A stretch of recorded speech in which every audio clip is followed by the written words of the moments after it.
ይህ አስጀምር ያለኝ በስመ አብ ወወልድ ወመንፈስ ቅዱስ አሐዱ አምላክ። እግዚአብሔር በነቢያትና በሐዋርያት የተሰበከ አምላክ ነው። እርሱም ደግሞ ቅዱስ አምላክ ነው። እኔ አምላካችሁ እነሆ ከግብፅ ምድር ያወጣኋችሁ እግዚአብሔር ነኝ። እንግዲህ እኔ ቅዱስ ነኝና እናንተ ቅዱሳን ሁኑ ይላል። ስለዚህ አምላካችን እግዚአብሔር ቅዱስ የሆነ ሕያው አምላክ አለን ማለት ነው። እንደ እስልምናውስ ሳይ አልቡኻሪ 49:59 ላይ ኦ ሙሐመድ አይ ቲንክ ዩር ሴጣን ሃዝ ፎርሴከን ዩ ፎር አይ ሃቭ ኖት ሲን ሂም ዊዝ ዩ ፎር 2 or 3 nights። ኦ ሙሐመድ ወይ ሴጣኔ ተወህ ይመስለኛል ተብሎ ሲጠየቅ ለ3 ቀን ለ2 ቀን አብረው አላየሁትም ሲባል ሙሐመድ አላህ ምን አወረደ? በረፋዱ ምላለው በሌሊቱም ጸጥ ባለ ጊዜ ጌታ አላሰናበተህም አልተወህም። የሙሐመድ ጌታው ማን ነው? ሴጣን ነው ማለት ነው። አስፈራሪ ማን ነው? አንተ አስፈራሪ ብቻ ነህ ይለዋል ሙሐመድ።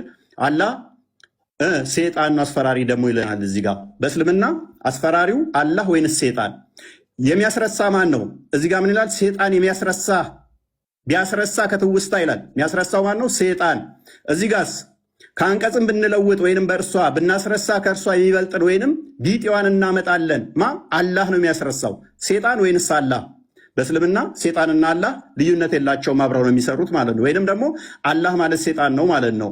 ኦኬ ሱራ 11:119 ላይ ገሃነም የምትሞላው በሰውና ባጋንንት ነው ይለናል። ቡሃሪ 48:48 ደግሞ አላህ እግሩን ሲከት ነው ገሃነም የምትሞላው ይለናል። አላህ እግሩ የጅኒ ነው እንዴ? ገሃነም የምትሞላው በሰዎችና ባጋንንት ነው አለን። እዚህ ጋር ደግሞ አላህ ገሃነምን የሚሞላው በእግሩ ነው ይለናል። ስለዚህ የአላህ እግር ያጋንንት እግር ነውን? ኦኬ ከገነት ያስወጣችሁ ማን ነው? ሴጣን አስወጣችሁ ይለናል። አደምስ ሲጠየቅ አላህ በጻፈብኝ ለምን ትፈርዳላችሁ ይላል። ቡሃሪ 66:14 ላይ ማለት ነው። ኃጢአት የሚያሰራው ማን ነው? ኃጢአት ባሰሩ ከምድረ ገጽ አጠፋችኋለሁ ይላል። አላህ። ኦኬ ሱረቱ ሂጅር ላይ ሞገደኛ ሴጣን ሁሉ እነሆ የተከተለውን ሰው እርሱ ያጠማል ይላል። የሚያጠማው ማን ነው? ሴጣን። ኢብሊስ ሆይ ጌታ እኔን በማጥመምህ ይሆንብኝ ይላል። ማን ነው የሚያጠማው? አላህ። እዚህ ጋስ አላህ ያጠመመውን ሰው ልታቀኑ ታስባላችሁ፣ አላህ ያሳሳተውን ሰው ለእርሱ መንገድ ፈጽሞ አታገኙም ይላል። ማነው አሳሳች? አላህ ወይንስ ሴጣን? አላህ ይሆናል ማለት ነው። መጽሐፍ ቅዱስ ግን ምን ይላል?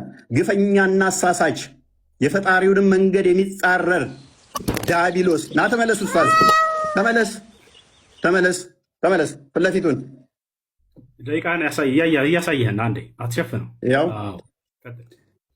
ኦኬ ዲያብሎስ ነው ይለናል። አሳሳቹ አላህ እኔ ነኝ ማሳስተው ይለናል። ኦኬ አላህ በሻ ኖሮ አንድ ህዝብ አደርጋችኋለሁ ግን አጠማለሁ ይላል፣ አሳስታለሁ ይላል። ዲያብሎስ ልጅ የጽድቅ ሁሉ ጠላት የቀናውን የጌታን መንገድ ከጠመመው አታርፍምን ይላል፣ ከማጣመም አታርፍምን ይላል እግዚአብሔር። መጽሐፍ ቅዱሱ አላህም ምን ይለዋል? አርፈ ተቀመጥ፣ አታጥም፣ ሰዎችን ገሃነም አትክተት ይለዋል ማለት ነው። ሴጣን የሚፈልገው በሰዎች መካከል ጠብና ጥላቻ መዝራት ነው ይላል። እዚህ ጋር ስንመጣ ከነዚህም እኛ ክርስቲያንን ካሉት የጠበቀ ቃል ኪዳናቸውን ያዝን፣ ስለዚህ እስከ ትንሣኤ ቀን ድረስ ከመካከላቸው ጠብና ጥላቻን ዘራን ይላል። ማን ነው ጠብና ጥላቻ የሚዘራው? ሴጣን ወይንስ አላህ? አላህ ሴጣን ነው ማለት ነው። ኦኬ በመጽሐፍ ቅዱስ ደግሞ ምሳሌ 6 ላይ ጠብና ጥላቻን የሚዘራው ሴጣን ነው ይለናል። አላህ ሴጣን ነው ማለት ነው። ማን ነው እሱ? አላህ። አድመኛው ማን ነው? አላህ ነው ይለናል። ሱራ 3:54 ላይ መጽሐፍ ቅዱስ ደግሞ አድመኛ የእግዚአብሔርን ስራ የስጋ ስራ ነው፣ መንግስት ሰማያትም አይገባም ይላል እግዚአብሔር። የመጽሐፍ ቅዱሱ አላህን ገሃነም ነው የሚከተው፣ ገሃነም ነው የሚከተው። ፕሊዝ ለምን ኢንተራፕት ታደርገኝ? ለምን ረብሸው?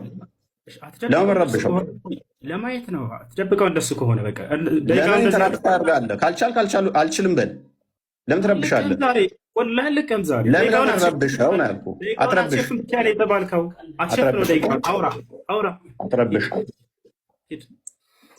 መያዝ እችላለሁ ብለህ ነበር እኮ፣ መያዝ እችላለሁ ብለህ ነበር እኮ። ስለዚህ ጣልቃ አትግባ። ሜይ ቢ ጣልቃ አትግባ። ደግመህ አትገባም አይደለ ኡስታዝ? አትሸፍን። ደቂቃውን እናውራን የተባልከው ፖለቲካ ተስራ ፊት እኮ ነው ኡስታዝ፣ ፊት ለፊት ነው። ምክንያቱም ወላሂ አቁሞታል ደቂቃውን። አያችሁት አይደለ? ቀጥል፣ ችግር አትረብሽ። እያንዳንዱ የተናገርከውን አሁን ስለሚይዝህ አትረብሽ። እና ታዲያ አንተ ስታወራ ደቂቃው ይቀጥል። ከአሁን በኋላ ካወራ እንደውም እየሰራውኝ እመልሰዋለሁ ወደ 5 ደቂቃ ስታየኝ ኢንተራፕት እያደረግከኝ ምን አይነት ኡስታዝ ነህ ግን አንተ? አያችሁት? ይሄን ለማውራት ነው። በቃ ቀጥል። ዝም አልኩልህ እኮ እፎይ፣ ቀጥል፣ ሂድ። ጎበዝ። ተሳስተህ ጣልቃ እንዳገባ አሁን ሚዩት አድርግ። ስለ ጣልቃ እንዳገባ ማለት ነው። ዝም ብለህ አዳምጥ። ኦኬ። አላህ ምን ይላል? እኛ ወይንም እናንተ በትክክለኛው መንገድ ላይ ወይንም በግልጽ መሳሳት ውስጥ ነን ይላል። አላህና ሙሐመድ በትክክለኛ መንገድ ላይ የሆኑ በተሳሳተ መንገድ ላይ እንኳን አያውቅም። አላህ ማለት ነው። መጽሐፍ ቅዱስ ግን ምን ይላል? ኢየሱስ አለ እኔ መንገድና እውነት ሕይወትም ነኝ አለ። እርግጡን እንደዚህ ስትይዙ እንዲህ ትታመናላችሁ። እስልምናው ላይ ግን እርግጠኝነት የለም። እርግጠኝነት ስለሌለ በምን ውስጥ እንዳላችሁ እንኳን ሳታውቁ ሙሐመድን እየተከተላችሁ ትኖራላችሁ ማለት ነው። እንደ እስልምና አስተምሮ በደንብ አስተውሉ። እንደ እስልምና አስተምሮ ሴጣን እንደዚህ የሚጫወትባቸው ወይንም ደግሞ አላህ ምን እንደሆነ ማይታወቅ ነው። አላህ ቀዝቃዛ እጅ አለው። ያ ቀዝቃዛ እጅ ደግሞ ሉክ ፕሮፌት ሴድ ማይ ሎርድ እመልሰዋለሁ። ምክንያቱም ነግሬሃለሁ። እመልሰዋለሁ። ምንም አልተበላሁም።